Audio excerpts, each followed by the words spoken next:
नमो बुद्धाय, नमो धम्माय, नमो संघाय, नमो भीमाय। मी भगवान बुद्धाला, बुद्ध धम्माला, बुद्ध संघाला, सर्व गुण संपन्न डॉक्टर बाबासाहेब आंबेडकरांना शतशत नमन करतो।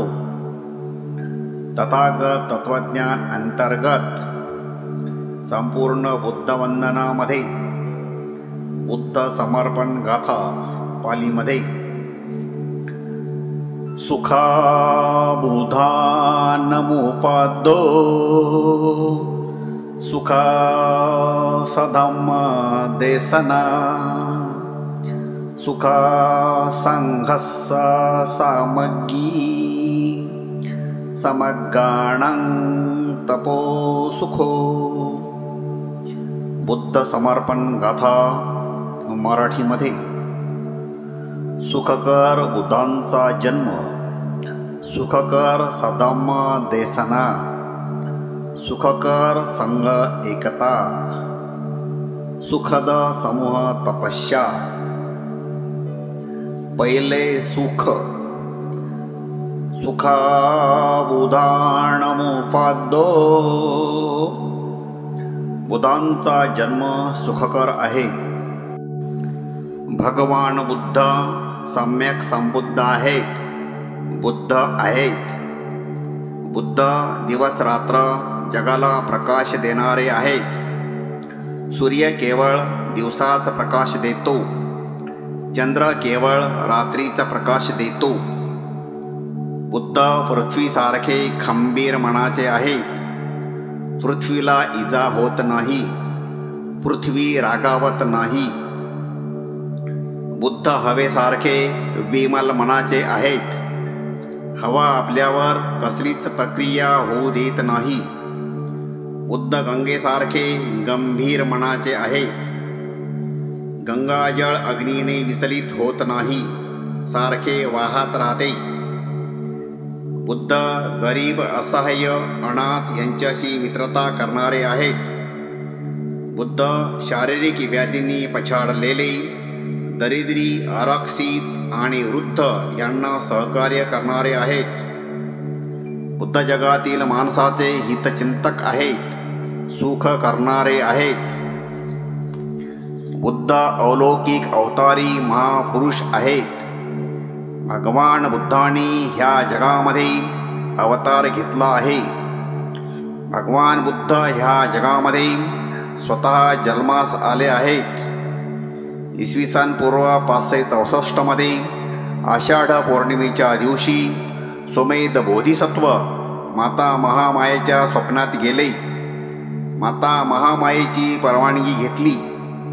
माता महामायेने परवानगी दिल्याबरोबर त्याच क्षणी माता महामायेच्या गर्भात प्रवेश केला।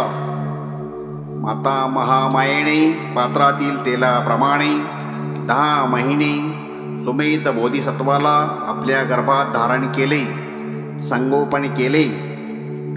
इसवी सन पूर्व 563 मध्ये वैशाख पौर्णिमेच्या दिवशी भगवान बुद्धांचा जन्म झाला। ह्या जगामध्ये तेजस्वी, महाशक्तिशाली, अलौकिक अवतारी महापुरुषांनी जन्म घेतला। भगवान बुद्ध ह्या जगामध्ये स्वतः आले। भगवान बुद्धांनी इसवी सन पूर्व 528 मध्ये वैशाख पौर्णिमेच्या दिवशी सम्यक संबोधी प्राप्त केली। ज्ञानी झाले, संपूर्ण जागृत झाले, सम्यक संबुद्ध झाले, बुद्ध झाले। स्मृती संप्रजन्य शक्ती, अवलौकिक शक्ती, दिव्य शक्ती प्राप्त केली। आपले संपूर्ण जीवन प्रकाशमय केले। आपला स्वतःचा प्रकाश जगामध्ये पसरवून, जग प्रकाशमय करून जगातील जानकारी प्राप्त केली। स्वतःचे आणि जगातील सर्वांचे जन्म मरण पूर्वजन्म जाणण्याची शक्ती प्राप्त केली. भगवान बुद्धाला स्वतःच्या पूर्वजन्माची जानकारी प्राप्त झाली. आपण ह्या जगामध्ये येण्यापूर्वी सुमेध बोधिसत्व होतो ही जानकारी भगवान बुद्धाला प्राप्त झाली. भगवान बुद्ध ह्या जगामध्ये स्वतः आल्यामुळे भगवान बुद्धांचा जन्म रहस्यमय ठरला. भगवान बुद्धांनी ह्या जगामध्ये स्वतः जन्म घेतला, सम्यक संबोधी प्राप्त केली, बुद्ध झाले, जगातील माणसांना सुख समृद्ध केले. म्हणून भगवान बुद्धांचा जन्म सुखकर आहे. नमो बुद्धाय. जय भीम. जय भारत. जय संविधान.